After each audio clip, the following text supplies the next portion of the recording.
Hi everyone, today we are going to make a zombie, and we're going to make this out of a styrofoam ball. And I've gone ahead already and kind of put part of it together. Well, I've done the painting and stuff like that, but I'll show you how to get from this to this, and then we'll put the other parts together. And I wanted to take the time to spend on some of the parts that go into it more so than this part, because a lot of this is just paint drying. So move that out of the way. You're going to start with a styrofoam ball, and it's just round, it's no big whoop-de-doo. And go ahead, and what I did was, on an angle, you're going to want to cut the mouth right here. So on an angle, kind of take an X-Acto knife. Be careful if you don't feel comfortable. Have an adult help you but it cuts very easily. If you are an adult, you know, go for it, or have somebody else help you if you're not comfortable with it. So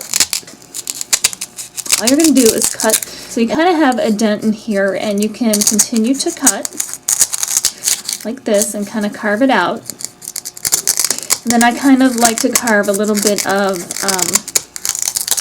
a space, and that's where the teeth will go later.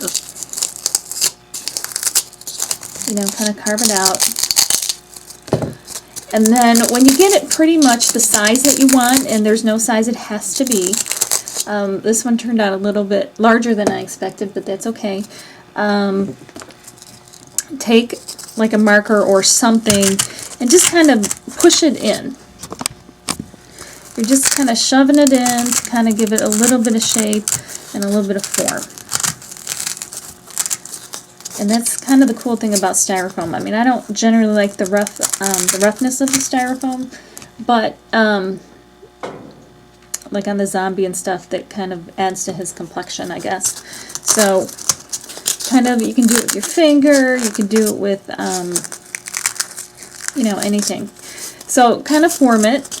And then what you're going to do, and you can do this now or even after you paint it, or if it ends up after you paint it, you don't like it quite as much, you still can, you know, squish it as any way that you would like.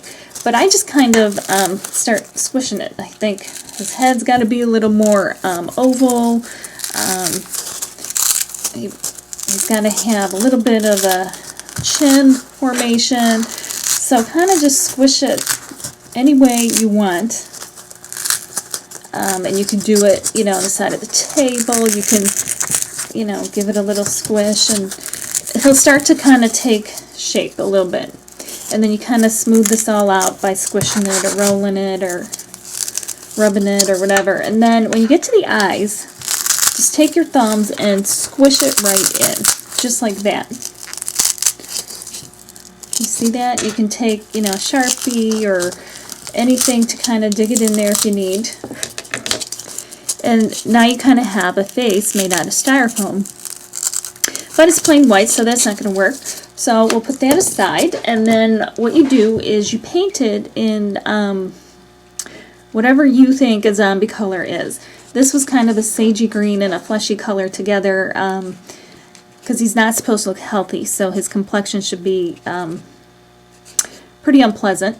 And then I went ahead and I did like 2 coats of that, and then I let that dry, and I did black in the eyes and the mouth, and just a little bit to highlight where a nose would have been, because I want his eyes to look sunken and stuff like that. And you can certainly go red in the mouth if you would rather do that. So what we're going to do then is, we have eyes that we made, and we're just going to attach them that way. But you need to know how to make the eyes, so I'm going to show you that. To make the eyes, it's real easy. You just take a glass stone like we've used in other projects, and you'll see them in other videos. Take a paper, a little hole punch. It's just a regular sized hole punch, and a black piece of paper. It can be construction paper. This was the only black paper I had. And you're going to want to, I'm only doing one of them, but you obviously would want to do 2 if you want them to have 2 eyes. So punch out a piece, and there, oops, there it is. It's just the black circle, and you're going to take Mod Podge or anything, you know, you can just do the white glue also, but what you're going to do is put it on the stone, on the flat part of the stone. Just kind of throw some on there. Take your little black piece and then stick it anywhere. I don't like them to be looking, you know, straight forward, so I might have one off to the side and one, you know, in the middle where it should be, or, you know, they could both be in different directions. So all I have to do then is squish it down a little bit. Take a little more Mod Podge, put it over because you want to seal it, and let it dry. And it will dry clear, and you will see that, and we'll put that aside to let that happen. Our eyeball has mostly dried, so you see that it's drying clear. It's not quite clear everywhere, but that's okay. So take a Sharpie marker, a red Sharpie marker, and we want to give him bloodshot eyes. So all you're going to do is start drawing some red squiggles here and there, wherever.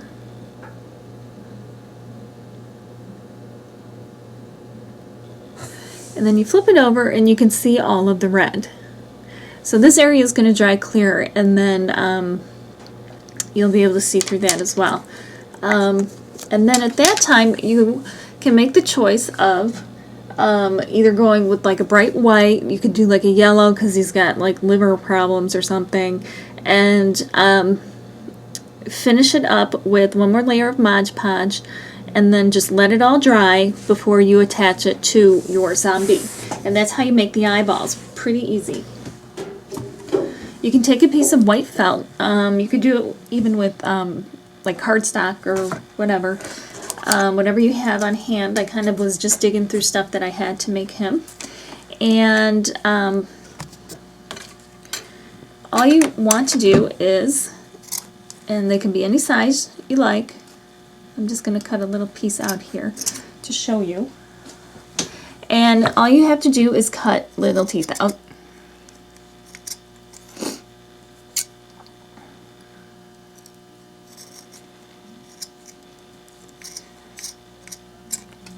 And you can take them and see how it looks in there, and that's why I like to have that little lip there so that I have some place to glue it. So you would do that type of a thing. And then I think he needs hair and eyebrows. So I went digging through some fabric, and I had this fuzzy brown fabric, and I wasn't going to go out and buy anything, so I thought, well, this will do. So I cut a couple of little pieces here for his eyebrows. So we'll want to put the eyebrows on, and we'll want to have like tufts of hair all over the place. He's not going to have, you could have a full head of hair, but I kind of thought, I figure there's a lot going on with him, so he probably would only have a tuft of hair here and there, kind of go down by the side. So you have your choice now if you wanted to, depending on if you want to hang them or not, which I do. So I had this piece of leftover wire that I kind of wrapped around itself. You can use a paper clip or whatever you have and just kind of insert it into his head like that. Now I'm going to take a little hot glue, throw a little bit on there, throw it in there just a little bit. Hot glue and styrofoam doesn't mix that well, but that's okay. But now that gives us the opportunity before we put the hair on where we can disguise the hole a little bit and stuff like that. So before we do that, we're going to put the eyes on. This is why I like to keep like water bottle caps around, because I can always sit a project that's round like this on like a water bottle cap, and it kind of keeps it in place. So all I'm going to do is hot glue. Throw some hot glue in there. And put his eyeball on. So there you have it. He's got a little bit of a crazy expression with his eyes going in different directions. So now I'm going to take the eyebrows. I'm going to put a little dab on here.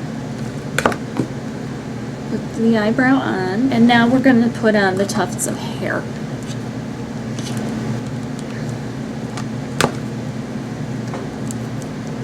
Put it on. Now his hair is attached, and you can trim it up if you want. And his eyes are attached, and we've got the eyebrows. So all he needs right now is his teeth.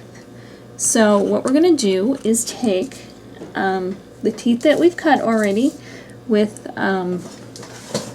from the felt, the white felt. I gotta get some of the fuzz out of here. And I'm going to take a wooden skewer to kind of help me get it up into his mouth. And I'm going to put a little bit of glue on the end of the tooth that's going to be inserted, just so that I can get it in place better, because I can't get the glue gun all the way up there. So I'll put it up here, take the skewer, and hold it. Now, because he's a zombie, doesn't need to be straight. There he is with his teeth. We'll let that cool. And now all we need to finish him up is, because he's a zombie, you can, his teeth could be rotting, so you could add a little paint or a little tea or coffee to his teeth, but we need blood.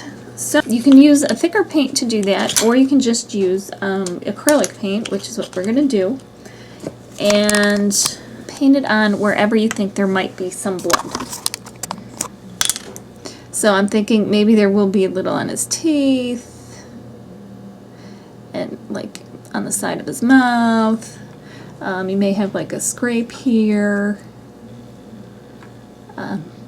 So wherever you think you want to put it, go ahead and put it. You know, it could be dripping someplace. Okay, we have one more thing that I'd like to do on the zombie, and that is, when I think of zombies, I think of infection, drooling. They're just putrid and disgusting. So to kind of help bring that part to life, I was thinking that I'm using paper cement, but you could use rubber cement, paper cement, whatever. It has kind of that ooey gooey kind of disgusting look to it. So I was thinking that we could just drip some on there, or put some on there, like where his nose used to be. There we go, that's a good one. Put that on there like that. Let it kind of just drip if it wants to. But here is the zombie, it's done, and you can use it as an ornament. You can recycle your bottle caps and have it as a place setting. An ornament at each place setting as kind of a party gift. And oops, and here it is. So I hope you give it a try. Remember to rate, comment, and subscribe, and we will see you next time. Happy crafting!